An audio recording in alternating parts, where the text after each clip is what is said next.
kita ucapkan kepada semua yang hadir pada hari ini. Saya ingin ucapkan selamat datang kepada semua ke webinar Kesihatan Umum Pusat Kepimpinan Wanita Tun Fatimah Hashim dan NCWO. Ini merupakan siri yang kedua bagi tahun 2023 dan buat pengetahuan semua yang hadir pada hari ini telah masuk tahun kedua kita mengadakan siri webinar kesihatan umum ini. Dan tajuk pada hari ini seperti yang kita sedia maklum sangat menarik dan juga selain daripada menarik, dia juga harapnya dapat memberikan manfaat kepada kita semua, yang mana ramai antara kita ni kita pun ada anak-anak remaja, baik wanita atau anak perempuan ataupun anak lelaki. Okey, jadi sedikit announcement. Saya mohon semua yang hadir pada hari ini untuk mutekan mikrofon supaya kita dapat memberi tumpuan kepada penceramah kita, perkongsian daripada penceramah kita pada hari ini. Sebelum kita bermula, saya Dr. Izora, pakar perunding ONG dan Urogynecology daripada Hospital Chancellor Tuanku Mukris. So saya akan menjadi moderator kepada webinar kita pada hari ini. Dan sedikit tentang penceramah kita, Dr. Nurbaiti adalah pakar perubatan di LPP KN Kuala Lumpur dalam unit reproduksi. Dan Dr. Nurbaiti sebenarnya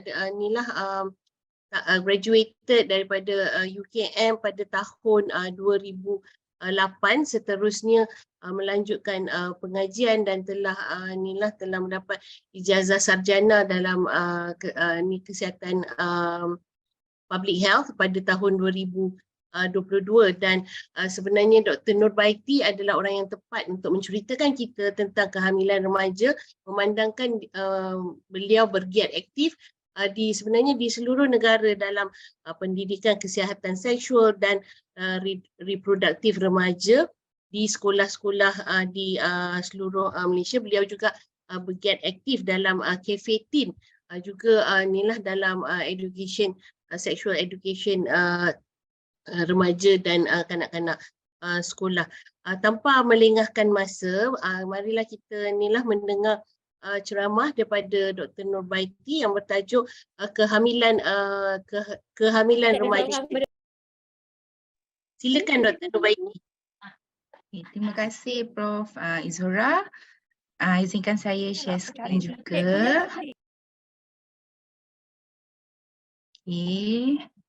Okey. Nampak? Okey.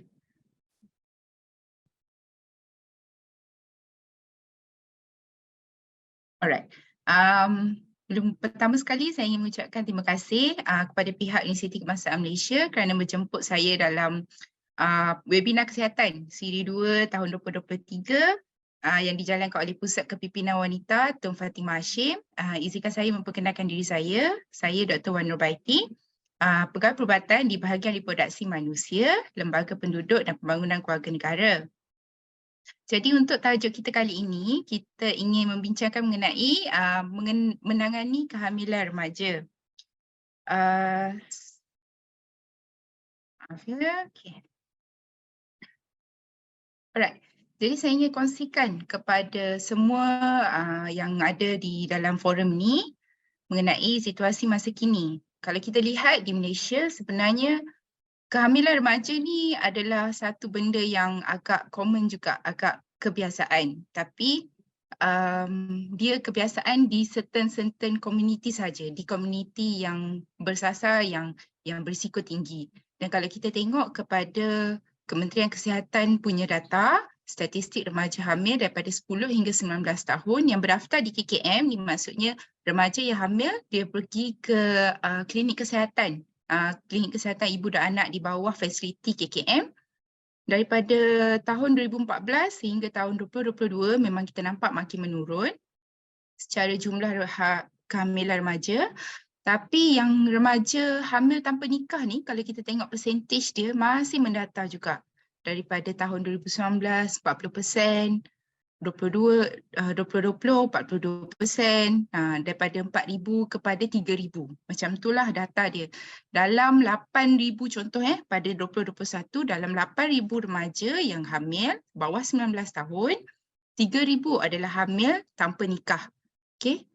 Yang ni juga keratan akhbar pada Harian Metro 2010, di mana ada statistik kelahiran anak luar nikah amat menakutkan. Kalau kita tengok 6 bayi luar nikah lahir dalam sejam.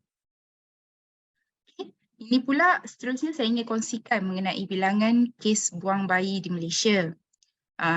Statistik ni kita dapat daripada Polis Diraja Malaysia, di mana ini adalah kes yang dilaporkan kepada pihak polis. Bilangan bayi yang dibuang dalam tempoh 5 tahun lepas. Secara jumlahnya 677 bayi dibuang dalam tempoh 5 tahun lepas, dan 64%, iaitu lebih separuh. Dalam 2 orang jumpa tu, 2 bayi yang dijumpai tu, 1 ditemui telah meninggal dunia. Which is sangat menyedihkan jugalah. Okay, seterusnya saya ingin kongsikan mengenai peratusan remaja yang tidak berkahwin daripada 13 hingga 17 tahun yang pernah melakukan hubungan seks. Kalau kita tengok daripada 1994, tahun dulu-dulu punya, kurang daripada 1% remaja kita yang melakukan hubungan seks sebelum bernikah. Tapi pada tahun 2014, 4.8%, dia meningkat dengan sangat drastik. Dan pada 2017, iaitu 3 tahun selepas statistik peratusan 4.8%, dia terus jadi meningkat sekali ganda. 7.3% remaja yang tidak berkahwin yang pernah melakukan hubungan seks. Jadi kalau kita tengok keratan akhbar, bahana seks bebas, gugur janin cukup sifat. Umur remaja ni baru 17 tahun, tapi sudah 3 kali hamil luar nikah. Dan bayi sebelum ni dah serah kat orang, lepas tu pernah gugur sendiri, lepas tu janin yang cukup sifat sebab sempurna janinnya, tapi mati sebab gugur sendiri. Jadi remaja memilih untuk melakukan pengguguran yang tidak selamat akibat kehamilan yang tidak dirancang, kehamilan remaja. Seterusnya, saya ingin kongsikan gejala seksual dalam kalangan remaja. Saya rasa kita semua dekat sini kebanyakannya adalah ibu bapa. Jadi ibu bapa perlu ambil tahu jugalah. Ini adalah statistik yang terbaru pada tahun 2017, iaitu antara remaja 13 hingga 17 tahun, 7.3% pernah melakukan hubungan seks. Dan dalam remaja yang pernah melakukan hubungan seks ni, hampir 35% melakukan hubungan seks sebelum 14 tahun. Maksudnya sebelum form 2 lagi, dia pernah dah ada hubungan seks. Dan hampir 21% mempunyai berbilang pasangan. Berbilang pasangan ni maksudnya satu remaja ni, dia pernah buat hubungan seks dengan lebih daripada seorang pasangan. Macam contohnya boyfriend pertama, boyfriend kedua, boyfriend ketiga macam tu. Okay. Seterusnya, ada 6% yang masih melakukan hubungan seks. Maksudnya 6% tu yang masih aktif melakukan hubungan seks. Okay. Jadi kalau kita ikut peratusan pernah melakukan hubungan seks mengikut tingkatan, yang paling banyak juga, yang paling menakutkan kita juga adalah tingkatan 1 atau tingkatan peralihan, 9.3%. Kalau kita banding, kita ingat macam yang tingkatan 4, tingkatan 5 yang banyak. Tapi rupanya tingkatan 1 yang banyak, yang kelas peralihan, yang muda-muda ni. 13 tahun, 9.3%. Dan tingkatan 4, tingkatan 5, 7% macam tu. Jadi penggunaan kontraseptif dalam kalangan remaja pula, dari segi masa mereka melaksanakan analisis data ni, daripada remaja yang pernah melakukan hubungan seks, hanya 12% sahaja yang menggunakan kondom. Maksudnya yang lain tu tak ada apa-apa kontraseptif pun. Dan 9 dalam 100 lelaki yang memilih untuk menggunakan kondom, dan 16 dalam 100 perempuan yang memilih untuk menggunakan kondom. Kalau kita tengok kat sini, memang remaja lelaki dia macam kurang peka nak guna kondom. Padahal kondom tu dia yang kena pakai. Tapi perempuan yang lebih peka untuk memilih untuk menggunakan kondom. Terusnya, dalam isu di Malaysia, kahwinan kanak-kanak ni memang salah satu perkara yang kita isu jugalah yang ditangani oleh Kementerian Wanita. Jadi perkahwinan kanak-kanak adalah perkahwinan yang ditakdirkan bawah 18 tahun lah di Malaysia.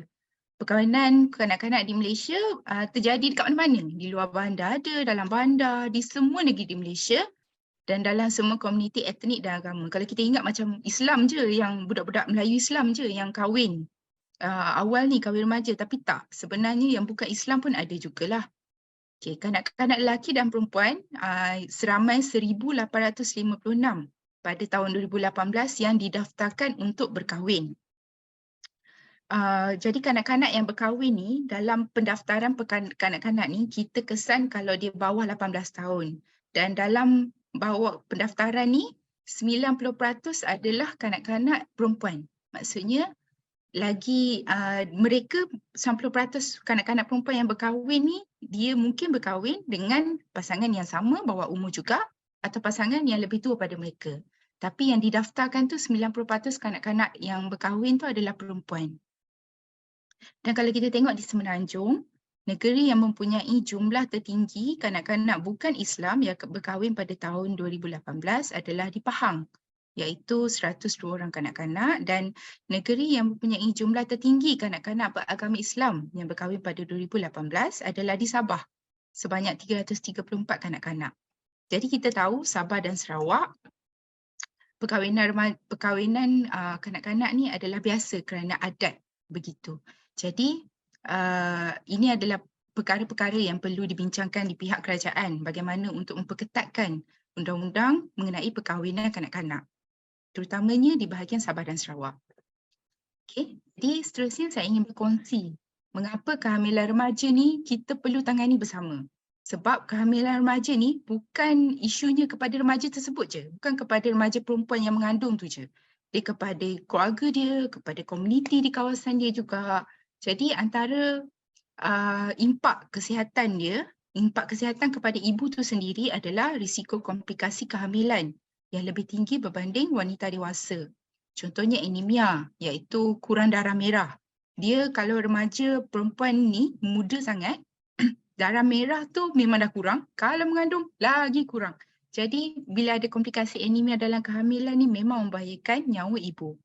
Dan darah tinggi semasa kehamilan, dan juga ibu juga berisiko untuk melahirkan pramatang. Maksudnya tak cukup bulan, tak cukup 38 minggu lagi dah melahirkan. Begitu. Jadi komplikasi kepada bayi pula, bayi yang dilahirkan berisiko kurang berat dan dilahirkan pramatang. Jadi bila dia lahir pramatang, komplikasi neonatal pun datang bersamalah. Contohnya ada jantung yang komplikasi jantung, komplikasi sindrom, semua itulah.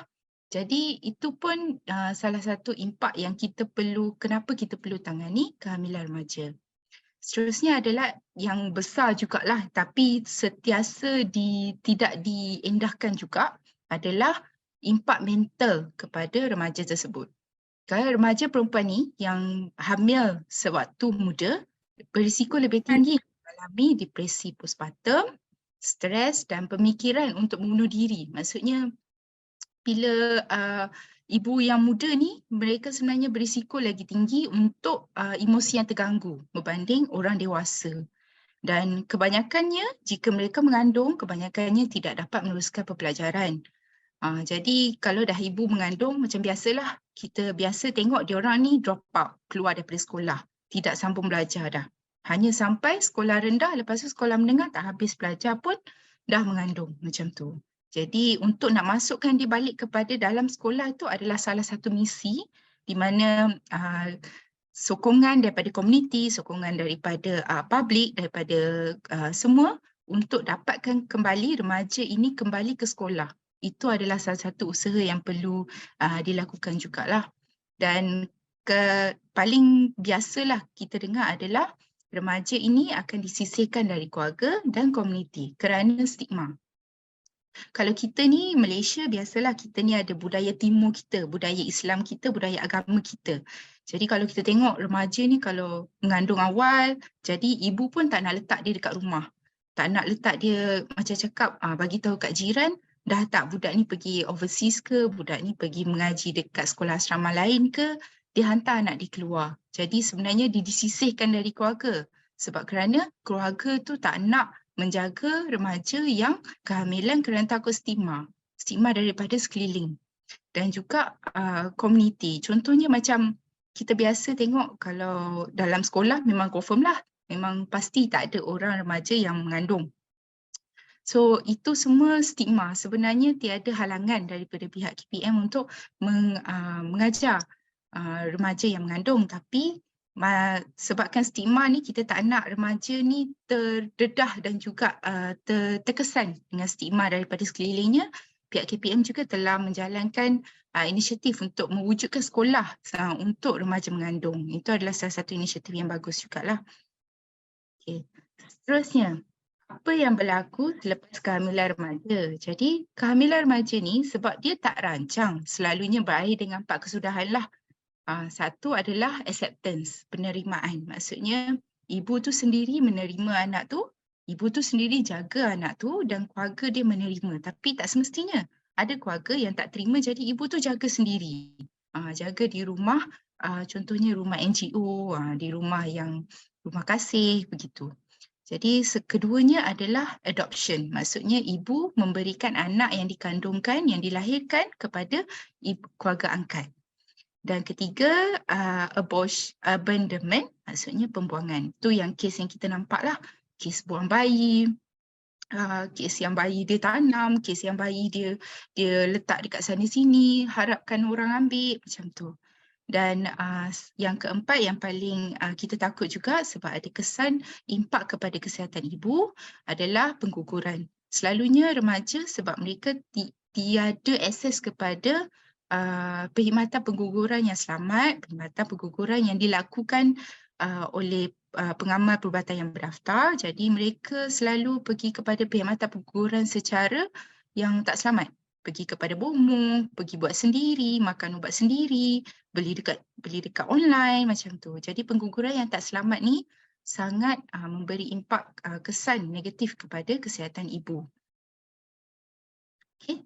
Jadi ada beberapa faktor risiko kepada kehamilan remaja yang perlu kita ambil tahu. Contohnya, tingkah laku seksual yang berisiko.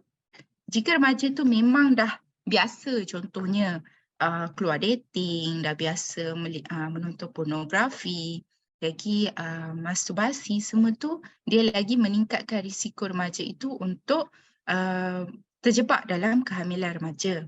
Seterusnya adalah penggunaan dadah. Seperti biasa, penggunaan dadah ni telah mengubah pemikiran yang rasional.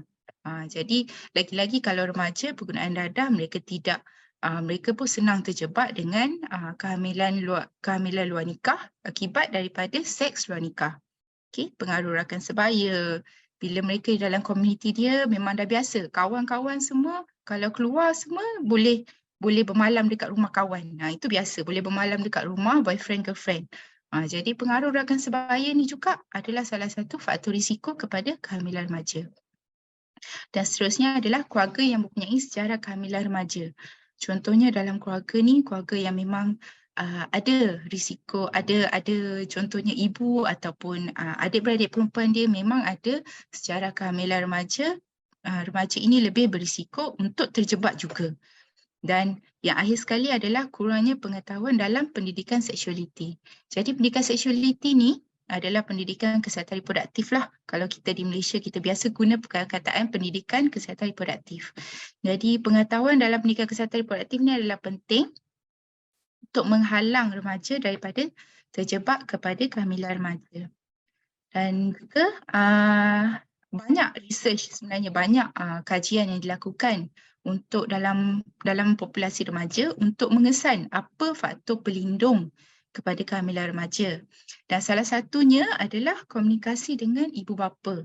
Di mana kita dapati kalau remaja ni memang dia sentiasa rapat dengan ibu bapa dia, berkongsi masalah, berkongsi cerita dan juga dia terbuka dengan ibu bapanya, itu juga adalah faktor pelindung untuk remaja ni daripada terjebak kepada seks luar nikah dan seterusnya kehamilan remaja dan aktiviti persekolahan.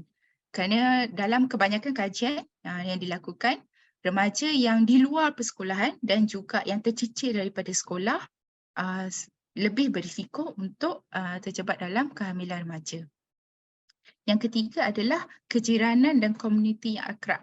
Jadi kita cakap macam kejiranan ni menyibuk lah. Tengok orang sana sini je nak bergosip. Tengok orang sana sini je nak bawang. Tapi sebenarnya kejiranan dan komuniti yang akrab tu yang ambil tahu tentang jiran dia, tentang komuniti yang lain tu, itu adalah adalah salah satu faktor pelindung dalam kehamilan remaja. Jadi kita bila komuniti tu akrab, sentiasa ambil tahu, kita bantu-membantu sama sendiri, dan juga remaja dalam komuniti tu dia macam dia tak berani nak melakukan seks luar nikah dan aktiviti yang berisiko tinggilah. Dan yang paling kita nampak juga di faktor risiko dan faktor pelindung, pendidikan seksualiti adalah sangat penting dalam melindungi remaja daripada terjebak dengan kehamilan remaja. Okey.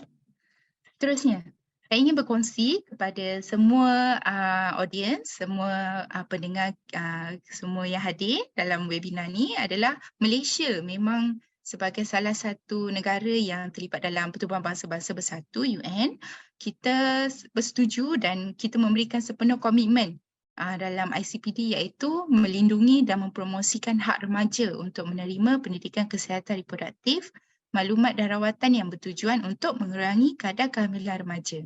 Kerana seperti yang kita tahu, kehamilan remaja membawa banyak impak yang negatif dari segi kesihatan, dari segi mental dan juga dari segi ekonomi sosial wanita tersebut. Okay, jadi untuk semua yang berada di webinar ni, saya ingin berkongsi juga apa itu pendidikan seksualiti sebab ramai yang tak tahu. Ingat pendidikan seksualiti ni ajar macam mana buat seks je. Ajar apa tu kondom, cara nak pakai kondom. Ajar apa tu pasal berkahwin, macam tu je. Tak, sebenarnya komponen pendidikan seksualiti adalah lebih besar dan dia merangkumi 8 komponen yang ini digariskan oleh UNESCO, iaitu pertama, perhubungan dan nilai dalam perhubungan. Kedua, nilai hak dan budaya berkenaan seksualiti. Sebab di mana pendidikan seksualiti ni, dia meliputi nilai hak dan budaya. Sebab budaya setiap negara itu berbeza. Dan macam mana komuniti memandang aspek pendidikan seksualiti ni adalah penting untuk kita terapkan dalam remaja kita. Dan ketiga adalah konsep jantina dan gender serta identiti gender. Keempat, mengenai keganasan dan keselamatan. So kita ingat macam pendidikan seksualiti ni tak ada cerita pasal keganasan, pasal keselamatan diri, tapi sebenarnya ia adalah salah satu komponen penting dalam pendidikan seksualiti. Nombor 5 adalah kemahiran penjagaan kesihatan, termasuk kesihatan organ kesihatan reproduktif dan juga kesejahteraan diri, termasuk kesihatan mental dan juga mengenali tubuh badan dan fisiologi badan, tingkah laku sosial dan seksual dan aspek kesihatan reproduktif. Okay. Jadi apa kepentingan pendidikan seksualiti? Jadi kalau kita sebenarnya tengok kajian memang banyak dah membuktikan yang pendidikan kesihatan reproduktif yang berkualiti yang diajarkan kepada remaja memang berjaya melewatkan umur pertama kali remaja melakukan hubungan seks. Kalau kita tengok sekarang di Malaysia, umur pertama kali untuk melakukan hubungan seks yang minima, yang average, yang purata adalah pada umur 16 tahun, 16.6 tahun. Di mana remaja pada form 4 macam tu, itu adalah umur purata mereka melakukan hubungan seks. Dan seterusnya, pendidikan seksualiti dapat mengurangkan prevalence remaja aktif secara seksual.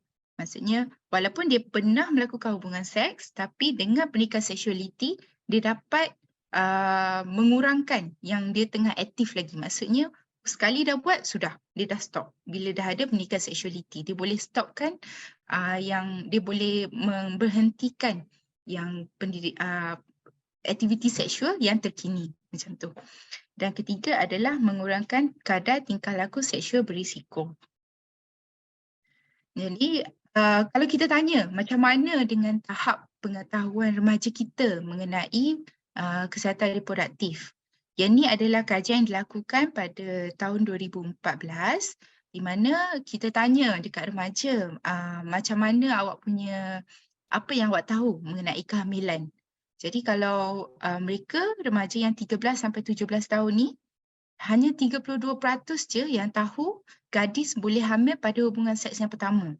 Maksudnya lagi 70% tu dia tak tahu pun yang sebenarnya perempuan ni boleh hamil, tak kisahlah hubungan seks yang pertama ke, yang kedua ke, yang ketiga ke, macam tu.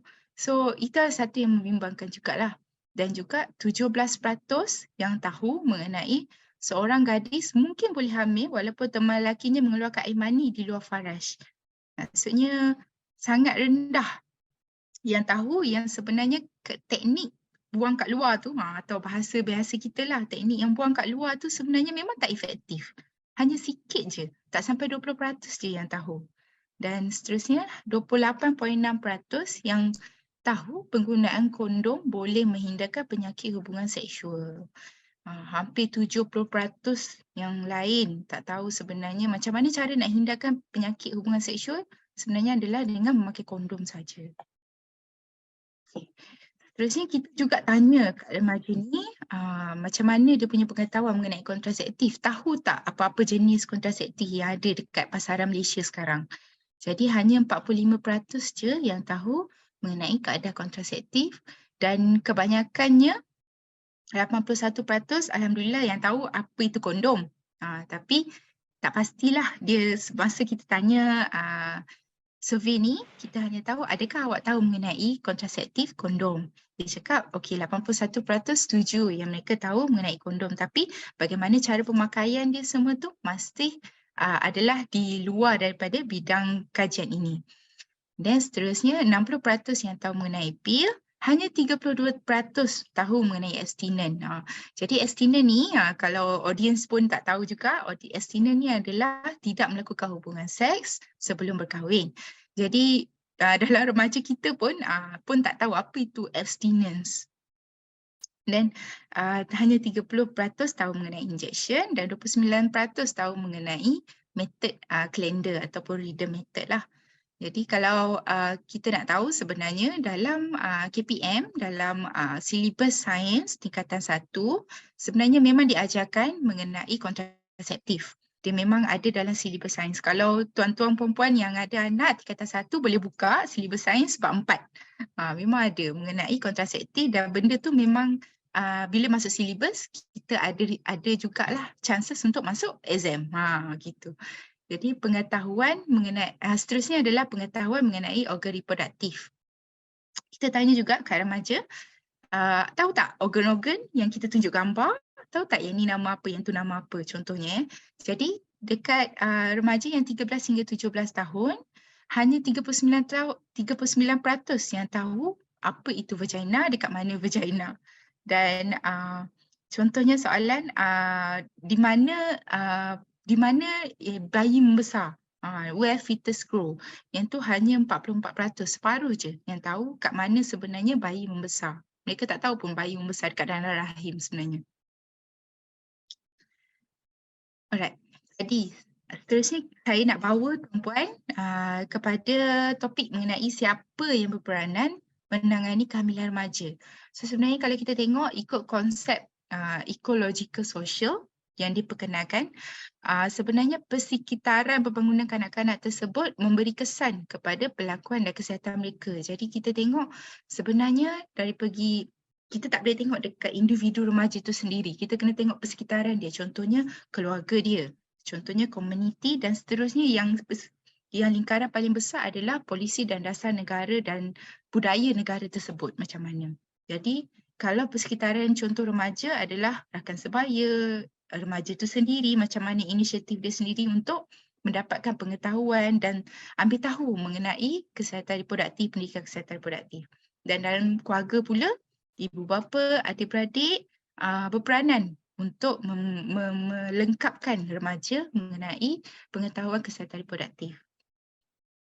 Dan seterusnya dalam komuniti, contohnya guru, media massa, media sosial, internet, semua tu berperanan dalam memberi efek kepada remaja tersebut sama ada mereka akan terjebak atau tidak dalam kehamilan remaja. Seterusnya, saya ingin ketengahkan mengenai peranan ibu bapa dalam mendidik remaja untuk memberikan pendidikan seksualiti. Sebenarnya mendidik anak dalam pendidikan seksualiti perlulah bermula sejak dari kecil dan ia perlu bermula dari rumah. Dia bukan macam, okey tak apalah cikgu ajar kat sekolah. Tak. Sebenarnya ibu bapa lebih bertanggungjawab untuk mengajarkan remaja mengenai pendidikan seksualiti. Okey, berbincang dengan anak anda berkenaan pendidikan seksualiti adalah proses yang berterusan. Ia bermula sejak anak anda daripada baby lagi, daripada bayi lagi sehingga anak anda dah berkahwin pun, lepas berkahwin pun masih menjadi tanggungjawab anda untuk memberikan pendidikan seksualiti. Pendidikan seksualiti perlulah mengikut umur dan perkembangan mentaliti anak. Perbualan tidak semestinya perlu disampaikan dengan serius. Contohnya macam panggil anak terus duduk dekat depan dia, macam ni ajar dia. Tak, sebenarnya dia boleh disampaikan mengikut rutin dan aktiviti seharian anak dan juga aktiviti semasa bersama dengan ibu bapa. Dan ibu bapa perlu yakin dan bersabar kerana mesti anak banyak soalan. Jadi tak bolehlah jadi macam, kau ni tanya soalan macam ni pula. Tak boleh. Dia akan menyebabkan ada kekangan daripada anak tu untuk bersikap terbuka kepada ibu bapa. Dan perlu mengekalkan nada suara yang tenang semasa bercakap. Tak bolehlah tiba-tiba anak tanya, ayah, macam mana buat baby? Lepas tu ayah tiba-tiba macam tinggi suara. Kau ni tanya macam ni pula. Tak bolehlah macam tu.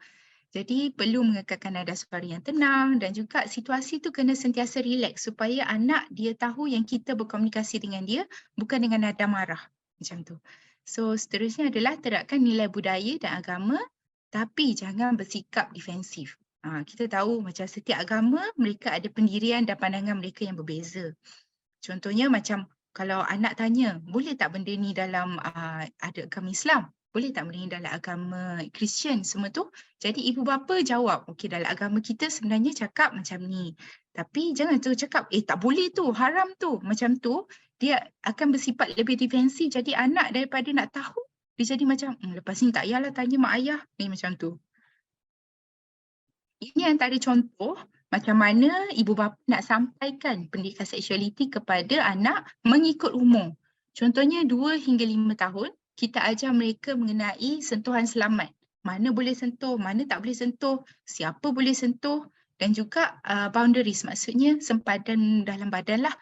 Apa, dekat mana yang cikgu boleh sentuh, dekat mana yang mak ayah boleh sentuh, dekat mana yang awak sendiri boleh sentuh.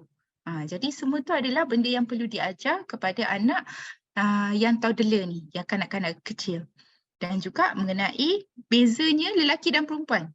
Jadi beza lelaki dan perempuan, kita kena tahu boundary ni dari segi sentuhan, dari segi percakapan, dari segi macam mana kita memandang, tu semua adalah boundary. Dan kita tak boleh nak cakap, okey, perempuan boleh sentuh sini dekat lelaki. Lelaki boleh sentuh kat mana-mana je macam tu. So benda macam gitu yang kita kena bagi tahu dekat anak, awak ni lelaki, dia perempuan. Sebab tu awak tak boleh tengok dia dan apa yang berbeza awak dengan dia. Janganlah bagi tahu, semua sama je lah, budak-budak kecil semua sama. Tak. Sebenarnya benda-benda macam ni yang perlu diterapkan di rumah lagi.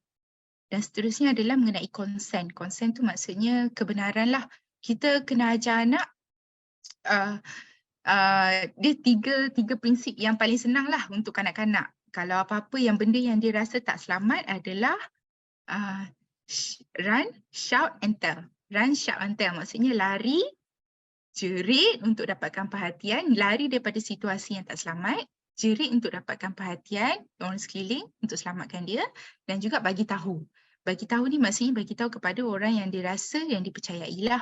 Yang ni apabila anak tidak berasa selamat dalam satu situasi. Contohnya apa yang terjadi di sekolah ke, apa yang terjadi di taska ke, dia perlu run, shout and tell. Yang tu ibu bapa kena terapkan jugalah untuk kanak-kanak. Dan seterusnya untuk 9 hingga 12 tahun contohnya, kita kena bagi tahu mereka mengenai akhir balik, body changes, maksudnya perubahan daripada body.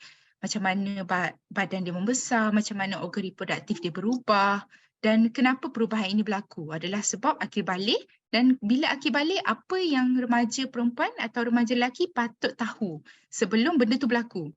Kebanyakan orang saya pasti kalau contohnya perempuan pasal menstruasi. Lepas menstruasi baru tahu apa itu menstruasi. Dia bukan sebelum menstruasi, bukan sebelum period lagi dah tahu apa itu menstruasi. Lepas period baru tahu, oh saya berdarah sebab ni. So sebenarnya kalau ikut pengetahuan yang lebih efektif adalah kita bagi tahu awal-awal remaja mengenai body changes dan akil balik. Dan selain pada itu, kita terapkan mengenai social media sebab kita tahu remaja 9 hingga 12 tahun ni diorang lagi aktif dekat internet. Lagi-lagi semua orang dah ada gadget, semua mak bapak pun dah bagi gadget untuk diorang belajar semua. So kita kena tahu internet safety dan juga pelibatan aktiviti dia dalam social media. Dan banyak lagi lah. Sebenarnya banyak resource yang ibu bapa boleh tengok dekat luar sana. Memang banyak daripada overseas, daripada Malaysia pun banyak. Dan dia memang resource yang free dan boleh dapat di internet saja. Tapi macam saya cakap, pendidikan seksualiti ni perlu mengikut budaya. Ada kalau kita tengok baca dekat overseas sana, pada umur 12 tahun pun mereka dah ajar mengenai seks. Kalau ibu bapa rasa pada 12 tahun anak saya masih tak bersedia untuk belajar mengenai seks, semua tu kita boleh anjakkan. Tapi macam saya cakap, kita ikut budaya kita. Tapi bila anak bertanya, jangan bersikap defensif dan jangan tidak menjawab. Bila kita tidak menjawab tu yang menyebabkan mereka pergi cari dekat dalam internet. Tahu je lah dalam internet tu macam-macam source yang ada. Ibu bapa nak tahu juga, dekat sekolah memang diajarkan pendidikan kesihatan reproduktif dan sosial, iaitu kita panggil sebagai PIRS. PIRS ni memang dilaksanakan dah lama, 1989 dekat sekolah menengah, 1994 di sekolah rendah dan sekarang memang daripada prasekolah sehinggalah form 6 memang ada pendidikan kesihatan reproduktif dan sosial ni. Dia diajarkan 30 minit, silibus dia adalah 30 minit dalam masa seminggu dalam kurikulum pendidikan kesihatan. Dan dalam kurikulum pendidikan kesihatan ni juga selain daripada PIRS, kita ada ajar mengenai pemakanan dan pertolongan cemas. Jadi dalam pendidikan kesihatan punya silibus, skop kurikulum dia tu hampir 75% adalah mengenai pendidikan kesihatan reproduktif. Dan memang kurikulum ni sangat dia komprehensif dan juga ia merentas umum daripada prasekolah, daripada darjah rendah, darjah tinggi, lepas tu daripada sekolah menengah ke sekolah menengah tinggi. Dan juga kita perlu tahu yang Kementerian Kesihatan Malaysia juga ada menyediakan perkhidmatan kesihatan mesra remaja di semua klinik kesihatan Malaysia. So klinik kesihatan Malaysia ni dia bila klinik kesihatan remaja ni, yang mesra remaja ni, dia memang semua anggota kesihatan di situ memang dah biasa untuk deal dengan remaja dan remaja memang boleh datang untuk mendapatkan khidmat nasihat dan kita memang keep confidentiality, maksudnya kerahsiaan tu, kecuali jika ada risiko untuk remaja itu membahayakan diri sendiri, membahayakan orang lain ataupun orang lain membahayakan remaja itu, barulah kita terpaksa memecahkan kita punya kerahsiaan tu untuk bagi tahu pihak yang lebih, pihak yang sesuai untuk melindungi remaja tersebut. Jadi perkhidmatan kesihatan mesra remaja ni memang terdapat dekat semua klinik kesihatan di seluruh negara dan remaja dan ibu bapa boleh bawa anak ataupun ke klinik kesihatan untuk mendapatkan perkhidmatan. Perkhidmatan ni memang percuma lah. Dan juga di LPPKN, di agensi saya, kita menyediakan Cafe-Teen. Cafe-Teen ni adalah pusat interaktif remaja. Di Malaysia sekarang ada 18 Cafe-Teen di seluruh Malaysia. Mana pusat interaktif remaja ni kita sediakan macam safe space untuk tempat selamat, ruang selamat untuk remaja ni untuk mencari untuk bercakap dengan kaunselor, untuk bercakap dengan peer educator. Peer educator ni adalah dia macam kita punya kaunselor yang kaunselor remaja. Mereka adalah pegawai kami yang dilatih untuk macam mana cara untuk menangani masalah sosial remaja, masalah seksual remaja dan diberi kaunseling lah. Jadi perkhidmatan Cafe-Teen di seluruh negara juga adalah percuma dan dia adalah di bawah Kementerian Wanita. Dan kami juga ada mengeluarkan aplikasi interaktif remaja di mana aplikasi ini memang ada maklumat mengenai pendidikan seksualiti, merangkumi 8 komponen yang saya terangkan tadi yang memang semua maklumat yang dalam aplikasi ni memang selamat. Jangan risau. Memang selamat, memang ditapis, memang dibaca oleh panel-panel dulu dan juga dalam aplikasi ni kami ada teen chat. Teen chat tu maksudnya remaja boleh dapatkan perkhidmatan counselling one to one dengan kaunselor kita, dengan doktor kita, dan dia macam WhatsApp. Dia boleh WhatsApp, dia boleh chat melalui aplikasi tu dengan doktor-doktor kita.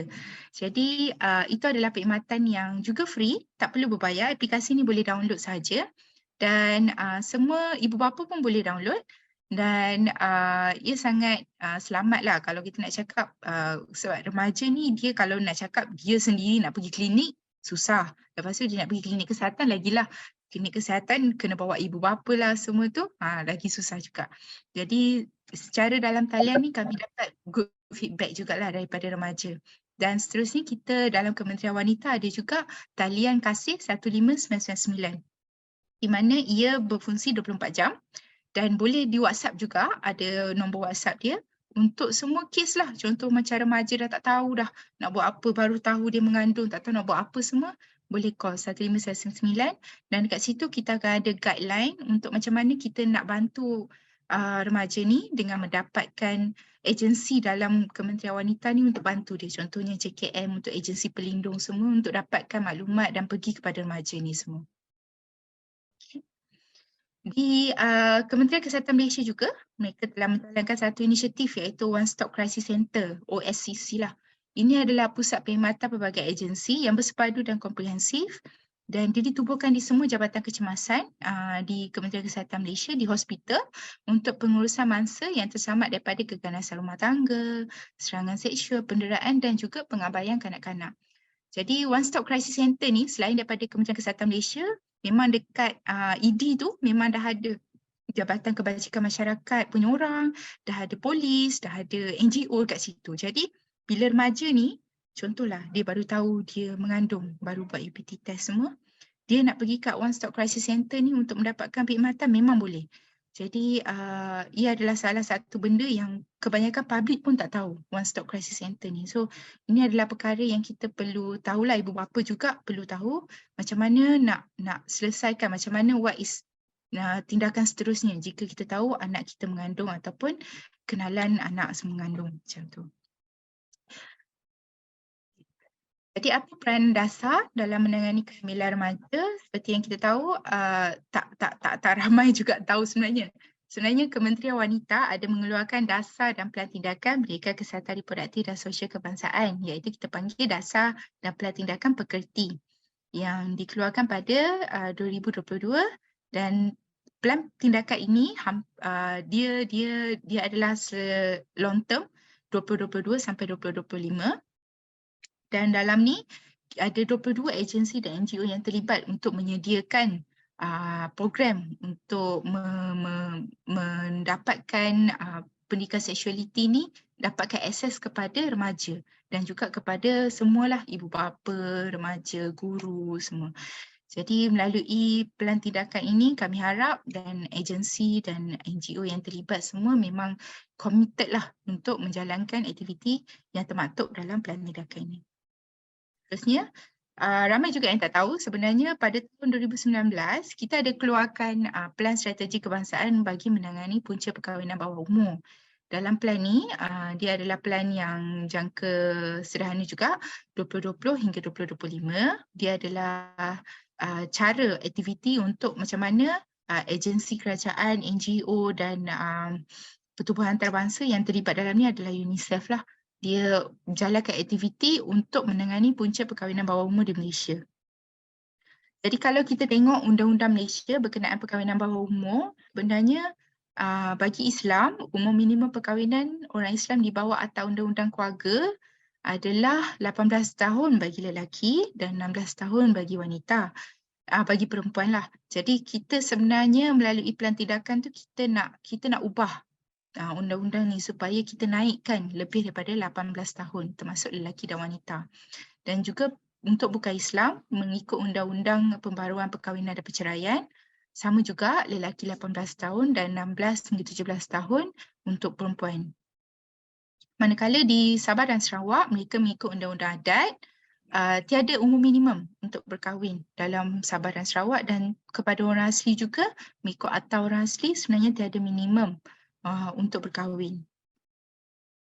Melalui inisiatif yang pelan tindakan untuk menangani punca perkahwinan bawah umur, kita telah mempersembahkan kepada majlis raja-raja untuk setuju yang kita nak naikkan umur minimum kepada 18 tahun, dan sehingga kini hanya Selangor je, Kerajaan Agama Negeri Selangor saja yang bersetuju untuk menaikkan umur minimum kepada 18 tahun, manakala ada juga negeri yang tidak bersetuju untuk menaikkan umur minimum perkahwinan kepada 18 tahun. Okay. Seterusnya adalah undang-undang dalam menangani kehamilan remaja. Kalau kita ikut kanun kesiasaan 3574, kanun kesiasaan ini adalah tertakluk kepada semua orang yang reside dalam Malaysia. Adalah Seksyen 375 di mana seorang lelaki adalah dikatakan melakukan rogol jika dia bersetubuh dengan seorang perempuan sama ada kerelaan atau tiada kerelaan. Apabila perempuan itu di bawah umur 16 tahun, ia dipanggil sebagai statutory rape.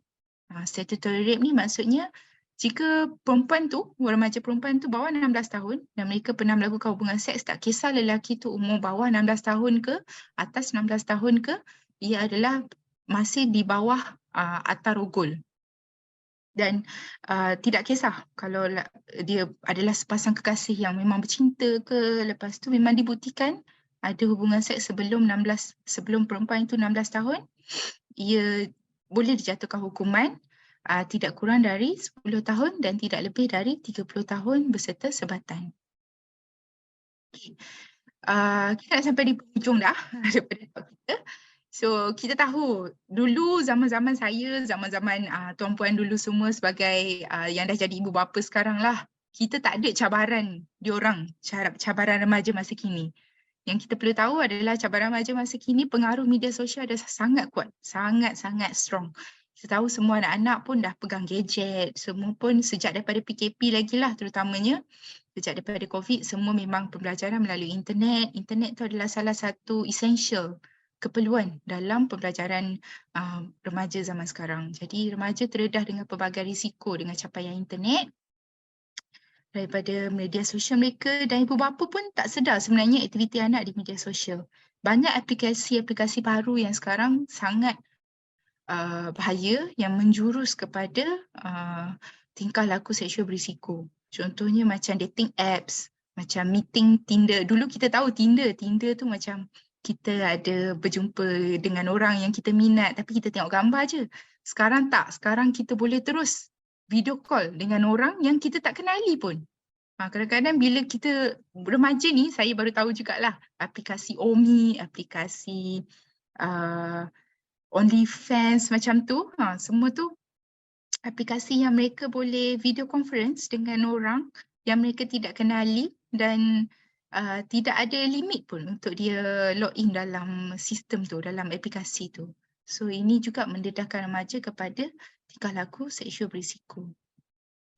Dan kita ingat macam kehamilan remaja pasal adalah masalah di negara yang sedang membangun, negara yang developing dan countries lah. Sebenarnya negara barat juga, macam contohnya saya ambil sini kempen yang dilaksanakan di New York City, dia beritahu mengenai teenage pregnancy lah. Di sana teenage pregnancy juga agak meningkat juga, pun membimbangkan. Dan kempen-kempen yang dilakukan di public di macam ni, contohnya poster-poster macam ni, honestly mom, chances are he won't stay with you. Tapi apa yang jadi dekat baby ni, apa yang jadi dekat saya? So benda-benda macam ni yang diletakkan di public saja. So sebenarnya teenage pregnancy ni dia berlaku di semua negara lah, bukan sebab negara kita yang developing ke macam tu, middle income, low income country. Okay. Dan itu akhir sekali saya ingin mengucapkan terima kasih kepada UKM kerana memberi peluang untuk dalam webinar kesihatan kali ini, dan saya harap saya tak lebih masa. Okey, dan kita buka kepada apa-apa soalan daripada audience.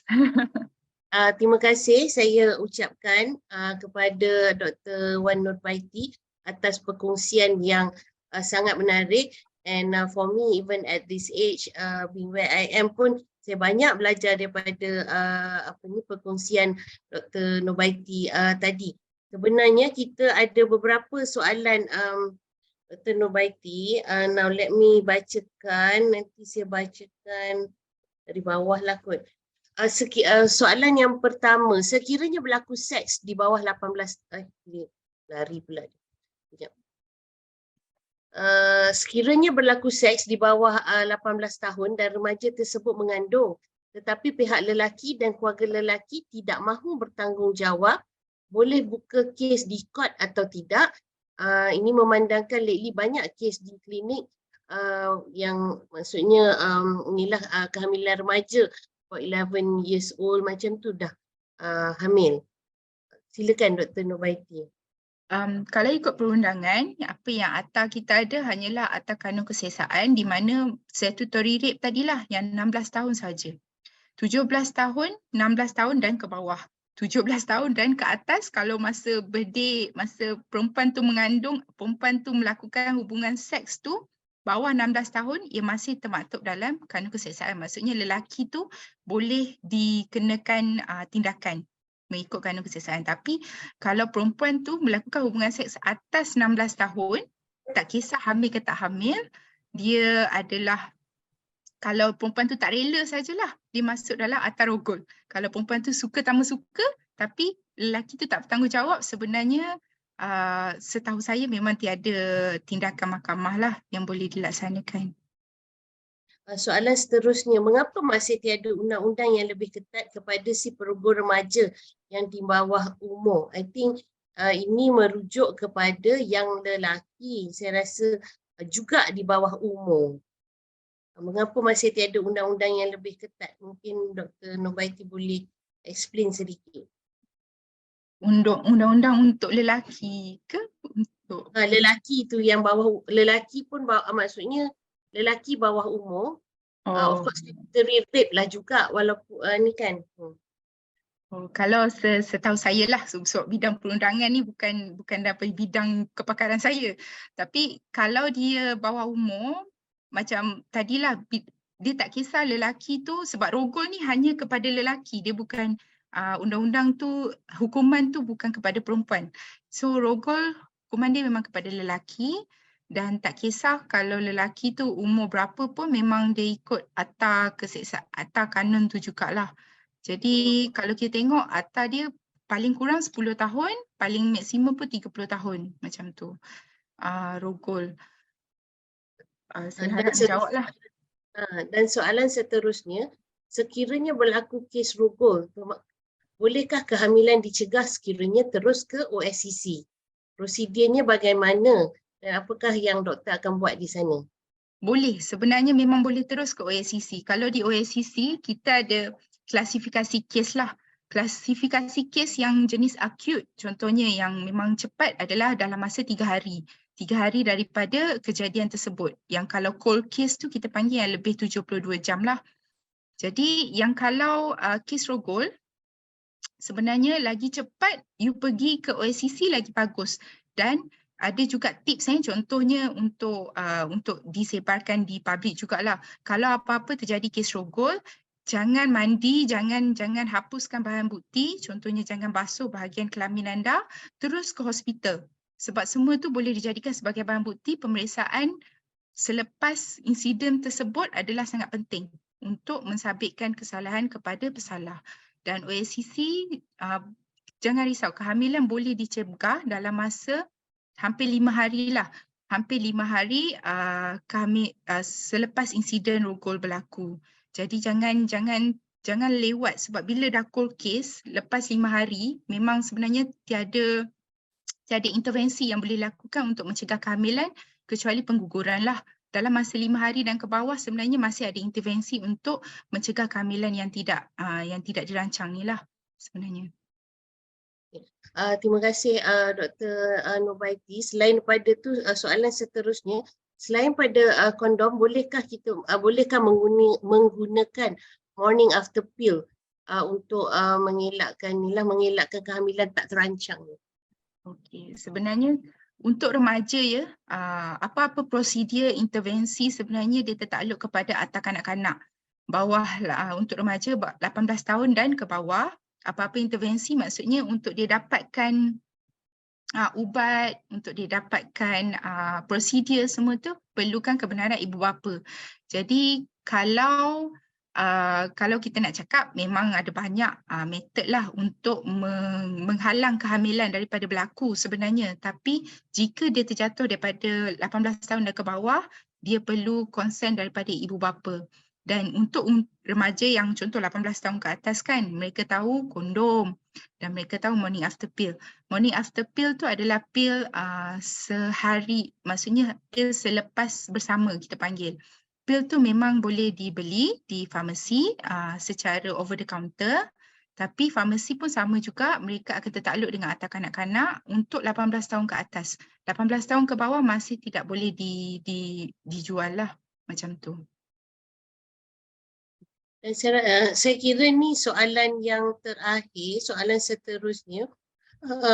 Bolehkah doktor rumuskan apa yang perlu ibu bapa lakukan sekiranya menghadapi anak remaja yang sudah terhamil luar? Okay.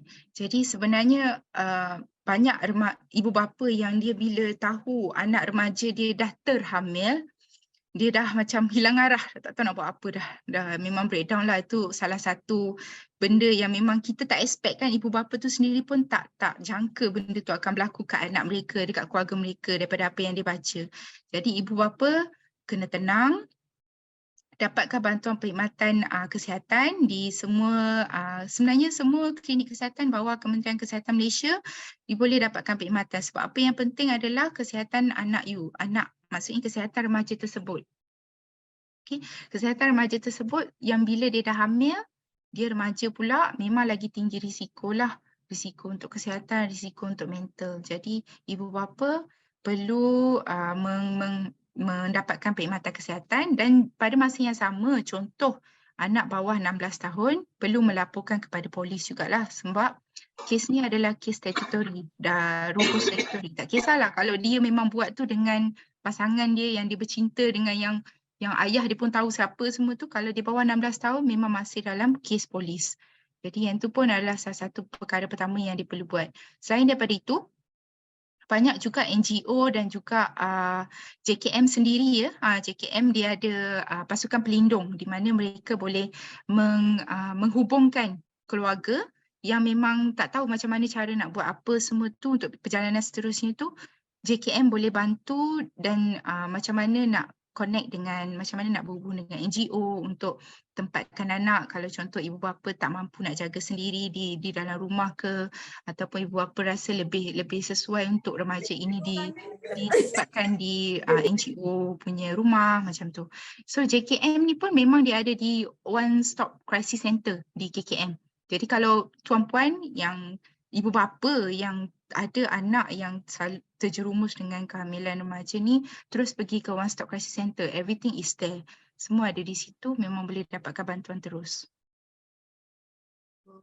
Dan selain daripada tu mungkin saya boleh tambah sikit, ada beberapa juga hospital-hospital di Malaysia ni sekarang kita di bawah Jabatan Obstetrik dan Gynecology, kita memang ada perkhidmatan khas iaitu kita panggil Pediatric Adolescent Clinic, yang mana kita juga kita juga melihat dan care for kehamilan remaja, sebab dia kehamilan remaja ni dia ada isu-isu dia yang special yang tak sama dengan kehamilan yang biasalah yang dah dewasa. Jadi kita walaupun masih belum banyak klinik-klinik di Malaysia yang ada perkhidmatan tersebut, tapi kalau tak silap saya di Sabah ada satu, di HUKM kita ada tu HUKM, UMMC, hospital Ampang, dan slowly kita inilah hospital-hospital KKM lain sedang cuba mengadakan perkhidmatan tersebut, sebab kita misalnya hospital-hospital yang saya sebutkan tadi tu, kita memang ada pakar khas yang memang dilatih khas untuk menangani kehamilan remaja. Jadi ibu bapa yang ada ada anak-anak yang terhamil di maksudnya pada usia remaja, seperti selain berbuat daripada apa yang Dr. Baiti terangkan tadi, juga boleh boleh datang supaya kita boleh tangani, kita boleh jaga anak tu sepanjang kehamilannya. Jadi saya rasa kita dah sampai ke hujung webinar kita. Saya ucapkan berbanyak-banyak terima kasih kepada Dr. Wan Nurbaiti atas perkongsian yang sangat bermanfaat, dan memang inilah memang audiens kita memang ramai betul hari ini. Jadi saya pun pasti audiens semua pun inilah dapat manfaat daripada perkongsian pada hari ini. Banyak yang kita tahu pada hari ini in terms of akta-akta, in terms of definition, statutory rape, which is I think is important for parents to know, dan selain daripada tu kemana saluran-saluran mana yang ada untuk ibu bapa dan juga untuk remaja mendapatkan bantuan dan pertolongan untuk sama ada mengelakkan kehamilan remaja ataupun menangani kehamilan remaja bila dia dah berlaku. Sebab kita aim kita tu kalau boleh kita nak elakkan, tapi seandainya kita tak dapat elakkan, kita nak tangani keadaan tu dengan lebih baik supaya kita dia punya pengakhirannya tu baik untuk ibu tu sendiri dan juga untuk bayi yang dilahirkan dan juga untuk institusi keluarga tu sendiri.